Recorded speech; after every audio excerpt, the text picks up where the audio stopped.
গেছে বেচছি, কিন্তু ভালোই বড় হয়ে গেছে। আরেকবার মনে হয় বেচা যাবে।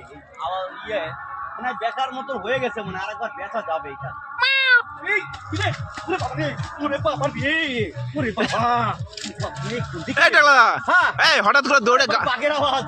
বাঘের আওয়াজ তুমি কোথায় পেলে? আর ওটা বাঘের আওয়াজ না, বাঘের মাসির আওয়াজ। আরে ওই তো বিশাল হইছে? আওয়াজ, ভয় পাই আমি, বাঘের মাসিকেই তো আমি ভয় পাই। আরে কোন দিকে? বাপ। পালা, পালা, গৌর, গৌর, কেন পালা। কেন?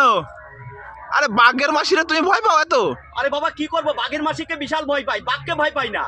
বাঘকে ভয় পাও না? আরে আমার কথায় জানিস, হ্যাঁ। আমার কথায়, আমার হ্যাঁ। শ্বশুর বাড়ি কোথায় জানিস? সুন্দরবন।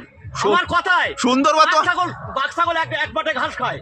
বাঘ ছাগল একবারে ঘাস খায়? হ্যাঁ। মানে বাঘের এত আকাল পড়িছে যে মাংস ছেড়ে ঘাস খাবে তোমার কথায়? আরে বাবা তুই জানিস না ওসব, তুই পালা পালা। ভয় পাবি আরে তুই। পালাবো। আর তোমার শ্বশুর বাড়ি আরে কোথায় বাবা, বললে? সুন্দরবন? হ্যাঁ। ওটা শ্বশুর বাড়ি না, ওটা জমের বাড়ি আরে তোমার। বাবা তুই তো কই জমের বাড়ি, কমাল আমার কাছে শ্বশুর বাড়ি। জানি তো, ওইখানে থাকে বাঘ, তোমার টেনে নিয়ে চলে যাবে একেবারে। পালা পালা পালা। আরে পালাবো তো বটে, তুমি নামো, নিচে নামো। আরে বাবা, তুই যা যা যা যা যা। বাঘের সামনে যা, ভেঙে দেবে কিন্তু, তাড়াতাড়ি আচ্ছা পালা। ঠিক আছে, আমি তাহলে বাড়ি যেয়ে বৌদিরে বলছি যে টাকলাদা এই যে বিড়ালের আওয়াজ শুনে গাছে উঠেছে, তুমি তাড়াতাড়ি মই নিয়ে আসো। যা, যা, যা, ঠিক তুই আছে? তো তোর বউকে ভয় পাইছ, আমি কিন্তু পাই না। যা, তুমি পালা। বউরে ভয় পাও না? হ্যাঁ সে তো আমি বুঝছি। সবাই ভয় পায় বউকে, আমি পাই না। তুমি ভয় পাও না? পালা, পালা, ঠিক তুই আছে, পালা। বৌদিরে যা বলছি। যা যা যা। ঠিক আছে ঠিক আছে।